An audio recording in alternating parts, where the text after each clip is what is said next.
I so miss Mr Selfridge. Do you? Do you feel like that? I do. It was such a lovely series to work on. You know, it was such a lovely team of people and great stories to tell and a great world to be in. So. Well, when you said it was a great world to be in, we met first of all a couple of years ago on set. That's right. Yes. And it's lovely to see you out of a corset. Yes, nice to be out of a corset. The set was extraordinary. I mean, when you went in there, you felt like you were completely immersed in that world. Yeah, definitely, and that really helped, I think, for playing the characters. Yeah. And you could so easily have been in one of ITV's other major costume dramas, couldn't you? And I know this question about you turning down Lady Cora in Downton. I mean, does it haunt you forevermore? No, because I think at the time I was too young for that part, and I had other things kind of going on, and if I had done that, then there were parts that perhaps I wouldn't have got to do, like the missing. So I always think these things work out how they're meant to. Well, to be honest, that show was never going to work anyway, was it? I know. I mean, has anyone ever heard of it? Where are they now? Where are they now? Indeed, Ranville. Where are they now? Jeremy Piven, working with him, because he loves a caper. As much as we saw a very poignant moment between the two of you there, but we've had him on the show many times. And, he's quite the character, isn't he? Yeah, he's fun. He's fun to work with, and I think what's really great with working with him is that you had all the British actors and him being kind of so American, and the kind of mix of that. Did they get a better deal? Did they get like a bigger Winnebago? I always imagine totally. Did they? Totally. His was like 3 times the size of it. Really? Yeah. I just knew Not it. that we were bitter. But it's so interesting that you ended up doing acting, isn't it? Because your family is so interesting. Your dad was a nuclear physicist. Yes. Your mum a pianist. Yes. So your DNA is somewhere in the middle of those I know. It's weird. Well, I think if you look at music and physics, kind of on the higher ends, they are kind of similar subjects in a weird way. But yeah, I mean, physics is kind of actually quite creative in its own way, I think. But so how that's what my dad said. I'm like, my father said, so Isaac Newton was a great poet.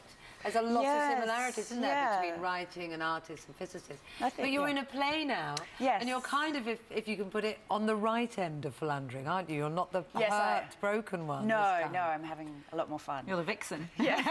Tell us about what you're up to. I'm doing this fantastic play at the Wyndham's Theatre in town called The Truth by Florian Zeller, who did The Father at the start of the year. And it's about 4 Parisians, kind of sophisticated, who live in, a middle-class kind of society, and about their kind of conviction to telling lies. Even though it's called The Truth, it's about kind of the lies that we tell to each other. So it's 2 couples, and they never really tell the truth to each other about how they're feeling. But they kind of think that they do. And there's lots of twists and turns, and it's very interactive with the audience. The audience thinks the story is this, and then it flips to this, and it's a lot of fun to play every night. Fantastic. Yeah. It must be strange, though, doing the same thing every night. I always wonder about that. We turn this out every day. What are you talking about? It's 2 in the morning. Try and keep it fresh. I'd just say roller tape from a couple of years ago. We've never looked better. No one would notice the difference. But it must be strange. But at least you know when it starts and stops. It always strikes me that TV and film sets, they have very long days, aren't they?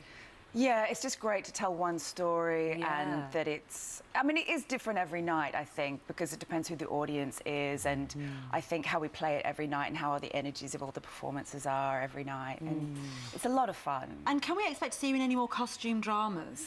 Nothing on the horizon. I'm doing something kind of futuristic at the moment. Okay, what's that? I'm doing the Sundance series called Clever Man with Ian Glenn. So, yeah, that's kind of set in the future. So you're leaving the past well in the past. Well, yeah, put the corsets aside for the moment. Put them in the bottom drawer, because I suspect you'll need them. I've got a feeling they'll hold you back. That's what Richard always does. Oh, really? Anyway. I am the only one wearing a corset here at the moment, We all laugh nervously. It's more of a girdle, actually, Kate, to be honest. Yeah. I'm running out of the hours as well. 8 hours, We're on the 9th hour. It might be up, Lovely to chat to you this morning. Thank you. Nice to meet you guys. Actually, a lot of people say, don't spoil anything for me. Yeah, it's changed now, where people are like, don't say anything. I wouldn't anyway. I'm sort of well trained in sort of keeping very stum about everything. It's almost like, what can I say? Oh no, that is okay.